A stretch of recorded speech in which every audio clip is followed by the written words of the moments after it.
a todos, una vez más estamos en este su programa. El día de hoy vamos a hablar con la experta Fernanda acerca de las pseudociencias, con el experto Miguel acerca de el modelo de los 5 rasgos o de los 5 grandes. Y yo les voy a explicar acerca de lo que es una teoría y el paradigma. Así que muy bien. Bueno, Fernanda, ¿nos podrías explicar acerca de las pseudociencias, por favor? La fixionomía fue descrita por Aristóteles y Julio César. Ellos decían que había cambios en el alma y que estos cambios tenían efecto en la apariencia del cuerpo. Esto nos da a entender que las características internas se dan a conocer a partir de la apariencia externa, es decir, del rostro. Nos daban unas zonas de la cara. La superior decía que las personas podían ser intelectuales. La cara media decía que las personas podían tener afectividad y sociabilidad. Y la cara inferior decía que las personas podían ser instintivas. Las pseudociencias son todas las formas de afirmación, creencia o práctica que aparentan ser científicas sin serlo, es decir, no siguen los pasos de verificación objetiva estipulados en el método científico.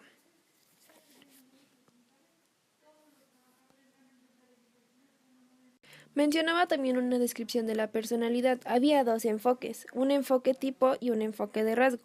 El enfoque tipo clasificaba a las personas en un grupo limitado de grupos separados, y el enfoque rasgo, las personas varían en gradaciones, poseen distintos grados de dimensión. Otro autor también que tenemos que mencionar es Gordon Allport. Él publicó un libro llamado Personality: A Psychological Interpretation.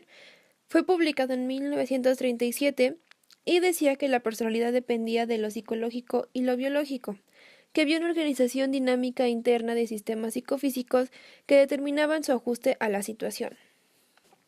Ahora hablaremos de la frenología. Esta fue descrita por Franz Joseph Gall. Esta decía que había una lectura de las protuberancias de la cabeza.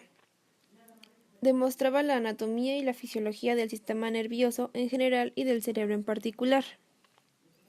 Nos decía que el cerebro era el órgano de los sentimientos y las facultades, que las facultades eran localizadas y se podían desarrollar, y había un componente agrandado, que era una protuberancia craneal. Decía, en esta teoría también podemos definir tipos de rasgos. Había rasgos cardinales, que eran los rasgos dominantes que influían en todos los aspectos de la conducta. Había rasgos centrales. Estos tenían tendencias descriptivas, esencia de una persona, análisis de comportamiento y se podía describir en de 5 a 10 rasgos. Y los rasgos secundarios. Estos eran cualidades superficiales y esporádicas. Había preferencias, gustos e intereses y contenían aspectos visibles. Pues muchas gracias, Fer. Con eso te despedimos. No sé si quieres comentar algo. Muchas gracias por invitarme a tu programa, y espero que esta información que les acabo de brindar les pueda ayudar a los estudiantes y pues también a todas las personas que quieran saber acerca de estos temas. Gracias por invitarme y espero estar aquí próximamente. Bueno, pues a continuación vamos a pasar con el experto Miguel, que nos va a hablar un poco de la teoría de los 5 rasgos o de los 5 grandes. Bueno, igual les vamos a comentar acerca de los modelos de los 5 grandes por los autores Costa y McCrae. Son los 5 rasgos fundamentales de la personalidad. Comenzaremos con el primero, que es extroversión. Es una persona que tiene que estar con contacto con la gente, socializa muy fácil, rodeado de personas, le gusta salir mucho con sus amigos, de fiesta. La siguiente es la simpatía, que es una persona muy cordial y es demasiado amable.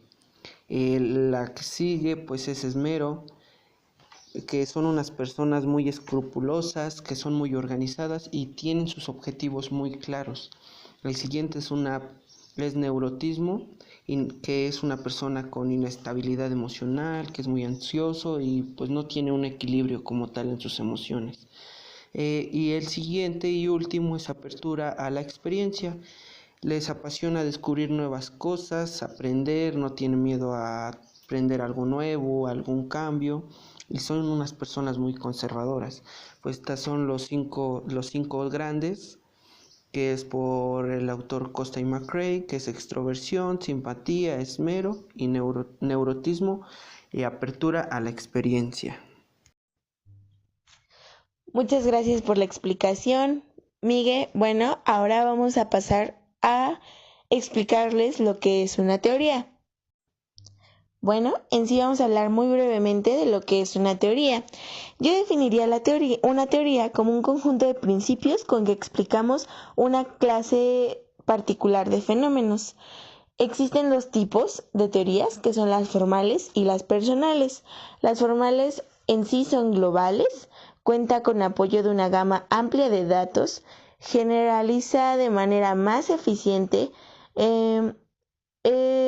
es un comportamiento, valora el comportamiento de más tipos de personas. Varias veces confrontan con la realidad y están basadas con pruebas experimentales. Mientras tanto, las personales parten de la observación de un reducido número de individuos, es subjetiva, se fundamentan en la observación de uno mismo como en los demás, interpretan en función de nuestras ideas y sentimientos. Las características de la teoría son la fundamentación, los datos organizados y el marco explicativo. Los criterios para evaluarla son la verificabilidad, la exhaustividad y el valor aplicado. Tenemos también algunas guías que nos ayudan. Tenemos guías de explicación, de modificación, de experimentación, de predicción y de aplicación. Sus elementos es el problema, los postulados, los conceptos o constructos teóricos, la definición operacional, la hipótesis y las leyes. Y por último vamos a hablarles acerca de lo que es un paradigma. Bueno, los paradigmas son ideologías, teorías y pensamientos que tienen que ser evaluados, criticados, transformados y seleccionados. Sus componentes, pues, es una problemática, un fundamento epistemológico, un supuesto teórico y las prescripciones metodológicas. Y por último vamos a hablar acerca de las fases del paradigma. Primero tenemos un periodo de estabilidad, que este se caracteriza porque todos los propuestos están en plenitud, es decir, nadie los cuestiona. En la siguiente fase, que es la fase de crisis, comienzan los cuestionamientos, empieza la búsqueda de falsedad que sostenga este paradigma, y pues empiezan a surgir otras versiones. Y ya en la tercera y última fase tenemos la revolución científica. Es cuando, si el paradigma quiere seguir, pues se modifica la teoría o supuesto y evoluciona. Pero pues también surgen nuevas propuestas. Y bueno, no lo olviden, estamos aquí cada 15 días para informarles un poco acerca de las teorías de la personalidad.